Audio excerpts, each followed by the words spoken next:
Hey,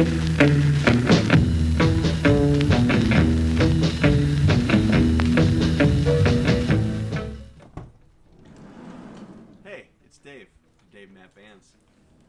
As you can tell, it's winter time here in Colorado. So today we're going to talk about winterizing your van and the features of the van that make it perfect for, 20-degree weather like we're dealing with today. So pop in here. First things first, our vans are fully insulated. So we use spray foam insulation. It is on our walls, our ceilings. We use a polyiso board on our floor, but you are getting basically full insulation coverage. Makes a huge difference, again, with our heater, which let's pop over to that as I'm talking about it. We are using Webasto heaters. These will go right into your gas tank. They conveniently sit right underneath the passenger seat. So they're tucked away. They're incredibly effective, especially as I mentioned with the insulation. But with the size of the vehicle, those are definitely enough to keep this thing as warm as you want with using very little gas.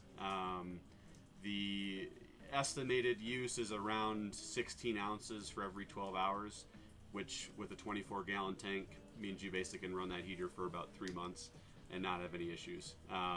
Obviously that is going to depend on a variety of factors, so how cold it is outside, how warm you want it in the van, but that is the rough numbers that the manufacturer posts, and we've seen pretty consistent things with that. If it's very efficient, you won't really notice a drop in the gas tank over a few days at all, so that's a great feature. We'll just swing around here. One thing to note is the refrigerator. So obviously if your heater is off and it is 20 degrees inside the van because you're letting it sit, you want to make sure that your refrigerator is not also cranking and basically making everything frozen here. And honestly, take your stuff out if you're going to leave your van sitting for a week or something and it's the middle of winter. But if you do have the heater on, you still want to be conscious of the fact that behind this and within the kitchen itself, you're not going to get the full amount of heat sort of hitting the refrigerator. So it could actually be, the refrigerator casing could be colder than the inside of the van. The reason I mention that is that if the casing is colder, this is going to drop the internal temperature of your refrigerator a fair amount. So make sure that with this you adjust the temperature accordingly so it's not on full power, otherwise you're going to freeze everything in your refrigerator space. So most important thing, and this is probably the most common problem, this is basically going to be actually winterizing the vehicle. So if you are parked for a week or it's sitting around in your parking lot and you're not using it, you need to make sure you do this or you will have problems. And that is basically winterizing your water pump.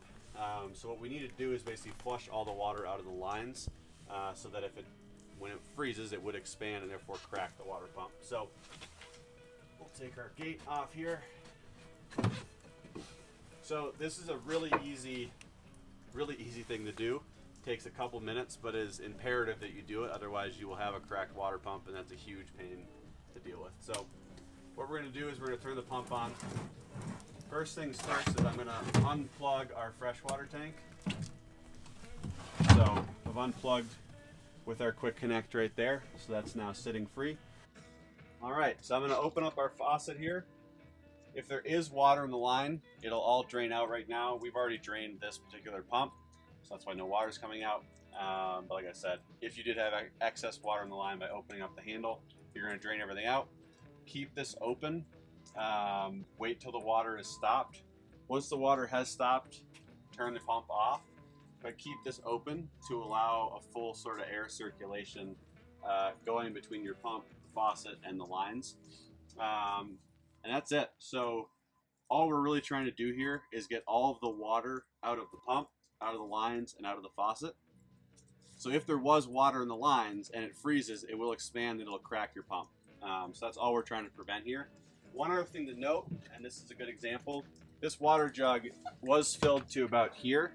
It is now solid ice, and you can even see on the top potentially that it's frozen as well, which is essentially going to render this useless. Like, I cannot pull this hose out of here. It's now frozen. And if you have this, dump it out. Make sure it doesn't become an ice block, because you're essentially going to have to wait for it to thaw out. And let me tell you, a 7-gallon tank takes a very long time to thaw out, so you don't want to have that problem to deal with. So one last feature to mention, you obviously got solar on the roof of these vans. You want to make sure that's cleaned off. So what we actually do is we have ladders on the back of our vans as an option for people, to get up on the roof, and that's the easiest way to get up there with a broom or a shovel or anything to make sure your solar panels are clean of snow. If snow's on them, you're not going to get any input, and that's going to be trouble for your battery system. So just make sure that you do the routine maintenance. Safety is obviously key, so that ladder is huge for that. You don't want to be scaling up the side of the van or anything. So, but keeping those solar panels clean will help you a lot in the winter, and make sure your battery system is always topped off. So thanks for watching. I hope that was helpful. Again, the beauty of these vans is they're made for 4 seasons, and you don't have to do a lot to maintain them in the winter. But we just wanted to show you the few things you do need to do to make sure that you can live comfortably in freezing temperatures. So again, hope the video was helpful. Make sure to comment below, subscribe to the YouTube channel, and you can follow us at Dave and Matt Vans on Instagram, or our website www.dmvans.com. So thanks for now. We'll see you again soon.